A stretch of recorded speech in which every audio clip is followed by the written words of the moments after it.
Hello my beautiful friends, welcome back to my kitchen, or welcome if you're new here. My name is Anna and today I am thrilled because I'm going to show you how to make copycat Chipotle chicken. If you love the chicken from the Chipotle restaurant, you are going to adore this recipe. It tastes pretty much identical. In my opinion, it tastes even better. I'm probably being biased, but it tastes so good. It's very simple to make. It's a great recipe if you like to meal prep because you can double the batch, freeze whatever you're not using, and then defrost it and cook it as you would. It's amazing. It's so yummy. So let me show you what you're gonna need because you don't need many ingredients at all. So you're gonna need your chicken. Here I have a pound of chicken. It came 2 chicken breasts.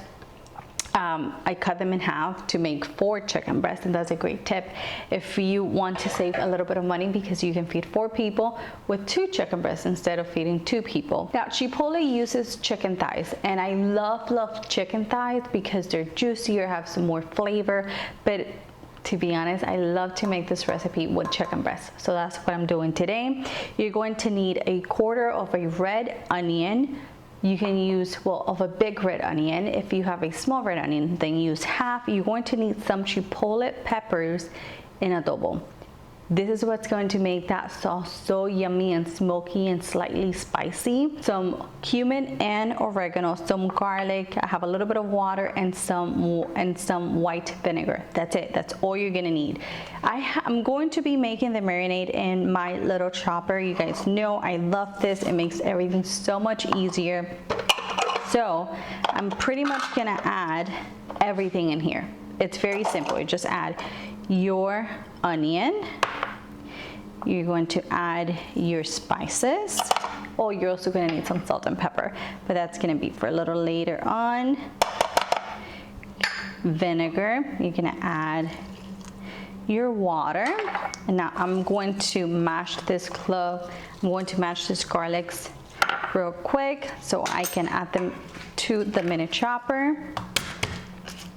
Okay, I got my garlic nice and peeled, so we're going to add that into the mini chopper. And now I'm going to add about 2 to 3 chipotle peppers. It will depend. If you want yours pretty mild, just add 1. If you want it a little more spicy, add 2, and then if you want it very spicy, you can add 3 peppers, but it will really depend on how you want it.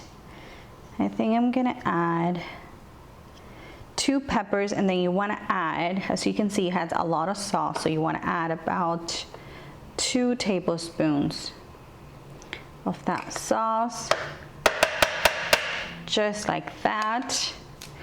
Let me clean my hands. You're also going to add a good drizzle of olive oil. I believe I forgot to mention that, but that's all right. And now we're just going to blend.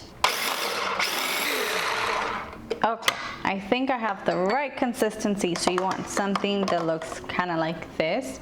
So you can see it's a little runny, but you want everything to be as blended as possible. You can also do this in a blender if you wish.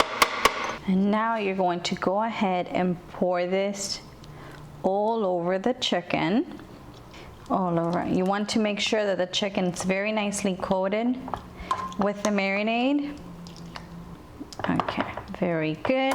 Now you want something that looks kind of like this. You want the chicken very nicely coated. I'm going to ahead and season it with some salt. And I'm also going to add some pepper.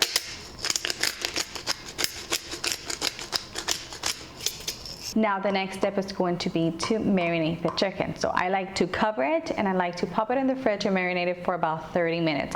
Obviously, the longer you let it marinate, the better, because the more flavorful it's gonna be. But 30 minutes will do. I like to remove it from the fridge, let it come to room temperature for about 15 minutes, and then we're going to cook it. The chicken marinated for exactly like 40 minutes.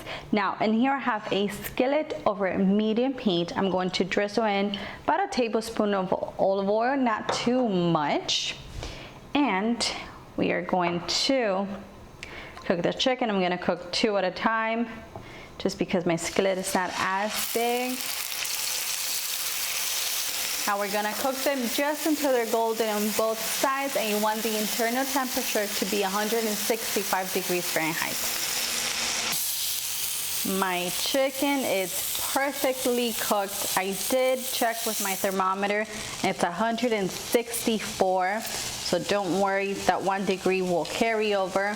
To cook the other batch, I'm going to get rid of as many little bits as I can. So I'm using a paper towel to just get rid of that. We add a little bit more oil and we cook the other batch. This is the last one, and they smell incredible. They look incredible. I want you guys to see this color. Look how perfectly kind of charred and blackened they are. This is exactly how they're supposed to look like. I'm gonna let them rest for a few minutes and then we're gonna cut right into them. I transfer the chicken into a nicer plate just so I could take a nice picture of it. But I'm gonna cut into this piece right here. And I don't know if you can tell, but it's very, very juicy. Oh, it's gonna be so yummy. Slightly spicy, beautiful smoky flavor from the adobo. Now you can use this recipe to make burritos. You can make chipotle bowls. You can do so many things with it. It is so yummy. So I hope you guys enjoy this recipe. Make sure you get the full written recipe on my website, anitasdelightsrecipes.com. Give me a thumbs up if you like the video. Subscribe to the channel if you haven't already. And I'll see you in the next one. Bye-bye.